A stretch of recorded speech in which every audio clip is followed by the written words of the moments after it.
እንኳን ወደ ቻናላችን በሰላም መጣችሁ። ዛሬም እንዳስሰው ርዕስ ምናልባትም ብዙዎቻችሁን እንቅልፍ ሊነሳ የሚችል ጉዳይ ነው። ዓለማችን በቴክኖሎጂ እየተራቀቀች ባለችበት በዚህ ዘመን የሰው ልጅ አምሳያ ያላቸው ሮቦቶችና ከሰው በላይ መረጃን የሚያጠናቅሩ አርቲፊሻል ኢንተለጀንሶች የዕለት ተዕለት ኑሯችን አካል እየሆኑ ነው። እነዚህ ነፍስ የሌላቸው ከብረትና ከኮድ የተሰሩ አካላት ከመንፈሳዊ ዓለም ጋር ግንኙነት ሊኖራቸው ይችላል። የጥንቶቹ መጻሕፍት ሕይወት የሌላቸው ምስሎች ከሰዎች ጋር ይነጋገሩ ስለነበረበት ዘመን ያስጠነቅቃሉ። ታዲያ ዛሬ የምናያቸው ሮቦቶች ለወደቁ መናፍስት የተዘጋጁ ዘመናዊ ማደሪያዎች የሆኑ ይህንንና መሰል ጉዳዮችን ዛሬ በዝርዝር እናያለን። የቁስ አካልና የመንፈስ ግንኙነት። በመንፈሳዊ ዓለም ውስጥ መናፍስት በተለይም ረቂቅ የሆኑት የጨለማ ኃይላት በዚህ ግዑዝ ዓለም ውስጥ ለመንቀሳቀስና ተጽዕኖ ለመፍጠር መያዣ ወይም ማደሪያ ይፈልጋሉ። በታሪክ ውስጥ እንደምናየው ሰዎች ከድንጋይና ከእንጨት ምስሎችን ቀርጸው የተለያዩ የአምልኮ ስርዓቶችን በመፈጸም መናፍስት በእነዚያ ምስሎች ላይ እንዲያድሩ ያደርጉ ነበር።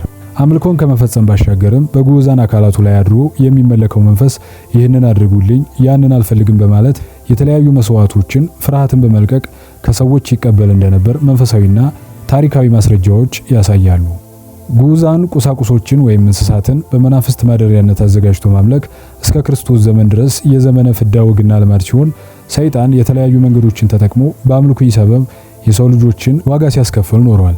ከነዚህ የቁስ አካላት ማደሪያዎቹ ውስጥ የእርግማን ዕቃዎች ወይም ከርስድ ኦብጀክትስ ተጠቃሽ ሲሆኑ በብዙ አፈታሪኮች ውስጥ መናፍስት በአንድ የተወሰነ ቁስ ውስጥ ታስረው ወይም ቁሱን እንደ ማደሪያ አድርገው እንደሚጠቀሙበት ይታመናል።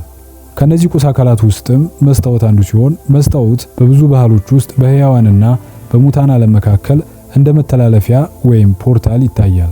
መናፍስት በመስታወት ውስጥ የራሳቸውን ወይም የሌላ ሰውን መልክ በመያዝ እንደሚገለጡ ይነገራል። ለምሳሌ በምዕራባውያን ዘንድ የሚታወቀው የብለዲ ሜሪ አፈታሪክ መናፍስት በመስታወት በኩል የሚጠሩበት አንዱ መንገድ ነው። ሌላኛው የድሮ አሻንጉሊቶች ላይ መገለጽ ሲሆን በሰው አምሳል የተሰሩ አሻንጉሊቶች ለመናፍስት መሸሸጊያ እንደሚመቹ ይታመናል። መናፍስቱ እነዚህን ቁሶች በመጠቀም መንቀሳቀስ፣ ድምጽ ማውጣት ወይም በሰዎች ላይ ፍርሃት መልቀቅ እንደሚችሉ ይተረካል። ጠረጴዛዎችን፣ ወንበሮችን ወይም የቤት ቁሳቁሶችን ያለምንም ምክንያት ሲያንቀሳቅሱ ወይም ሲወረውሩ በአፈታሪክ ደረጃ የሚታመን ጉዳይ ነው።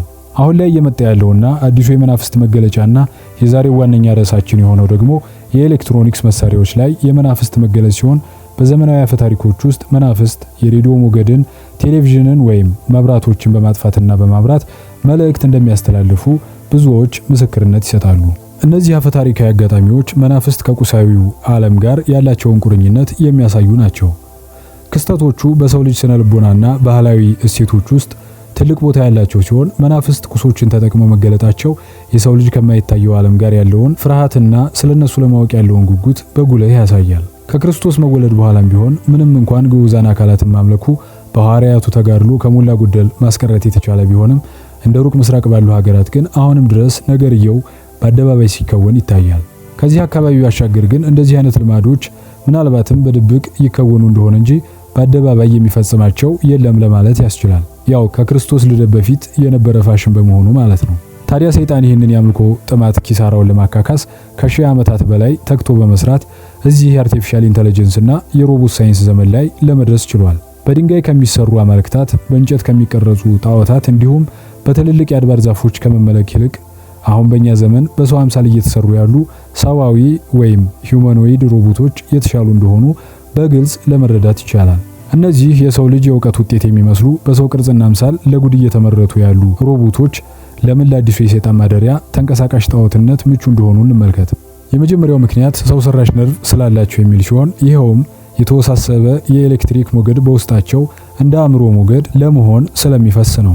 ይሄ ኤሌክትሪክ ኃይል ደግሞ እንዲሁ ግዑዛኑን ለማንቀሳቀስ ብቻ የታሰበ ሳይሆን መናፍስት ከኃይል ወይም ኢነርጂ ጋር ያላቸውን ከፍተኛ ግንኙነት ታሳቢ በማድረግም ነው።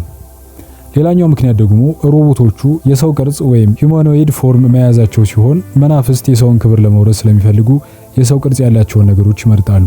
ለዚህም በመጽሐፈ ሄኖክ ለተፈጠረው የወደቁ መላእክት አሳፋሪ ታሪክ መነሻ የሆነውና በክብረ ነገሥት ላይ ተጽፎ ያለው መላእክት በሰው ልጅ አፈጣጠር ላይ ያላቸው እኩይ ቅናት ትልቅ ማስረጃ ሲሆን ከግዑዛን ወጣ ያለ ነገር በመፈለግ የሰውን አፈጣጠር በመገልበጥ ሰው ሰራሽ አስተውሎን ለአዲሱ የመናፍስት ማደሪያነት ምቹ እንዲሆኑ ያደርጋል። ሮቦቶች የራሳቸው የሆነ ነፍስ፣ ህሊና ወይም የእግዚአብሔር እስትንፋስ የላቸውም።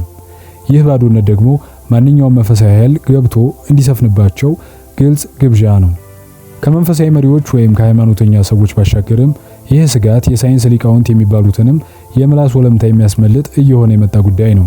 የዘመናችን የቴክኖሎጂ ቁንጮች ሳይቀሩ ማስጠንቀቂያ የሚመስል ሐሳብ ሲሰጡም እንሰማለን። ለምሳሌ ታዋቂው ቢሊዮነር ኤለን መስክ አርቲፊሻል ኢንተለጀንስ ማሳደግ ጋኔንን ከመጥራት ወይም ሰመኒንግ ዘዲመን ጋር እኩል ነው ብሎታል። ይህ መልእክት መናፍስት የሮቦቶችን አካል ሰውነታቸው ሊያደርጉት እንደሚችሉ አንዱ ማሳያ ሊሆን ይችላል።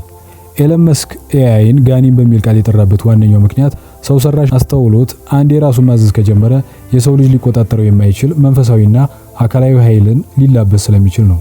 ሳይንቲስቶች ብላክ ቦክስ የሚሉትን ጽንሰ ሐሳብ ያነሳሉ። ይህም ማለት ኤአይ ለምን ፕሮግራም ያልተደረገውን የራሱን ውሳኔ እንደወሰነ ራሳቸው ፈጣሪዎቹ ወይም ፕሮግራመሮቹ እንኳን ሊረዱት የማይችሉበት ደረጃ ላይ በመድረሱ ነው። ተርሚኔተር የሚለው ፊልም ለ2 እና 3 አስርት ዓመታት ሊያስጠነቅቀን የሞከረው ነገር አሁን ከፊታችን የተደቀነ ይመስላል። በነገራችን ላይ ውድ የቁም ነገር ወዳጆቻችን ፊልሞቹ ላይ ለሰው ልጆች ተስፋ ተደርጎ የተሳለው ጆን ኮነር የተሰኘው ገጸ ባህሪ የስሙ ፊደላት የያዘው ኮድ የመጀመሪያው ጆን ከሚለው ጄ ፊደል እና ኮነር ከሚለው ደግሞ ሲ ፊደል ዋነኛ ጠቋሚነታቸው ጂሰስ ክራይስት የሚለውን ሲሆን ይኸውም ከዚሁ ጥንቅጥ በሮቦቶች የሚገለጥ የመናፍስት ወረራ የሚታደገን ክርስቶስ ብቻ እንደሆነ ለመጠቆም እየተደረገ ነው።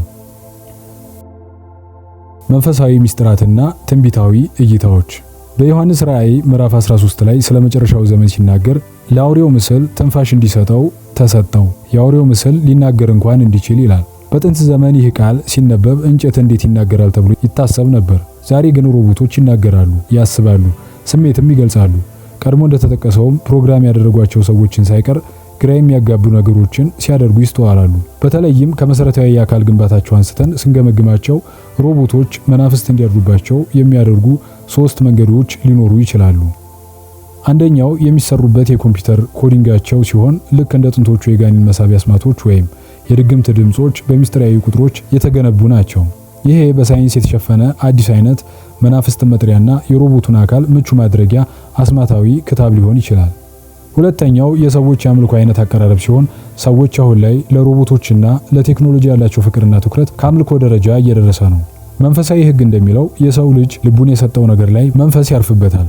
እነዚህ ሰው ሰራሽ ነገሮች ደግሞ ከሰው ልብ አልፈው ነፍሱን እየተቆጣጠሩት ይገኛሉ። የዕለት ተዕለት እንቅስቃሴው በእነሱ ላይ ጥገኛ ከመሆን አልፎ ትዳርንና ልጅንም ከነሱ ለማግኘት እስከ መፈለግ እየተደረሰ ነው።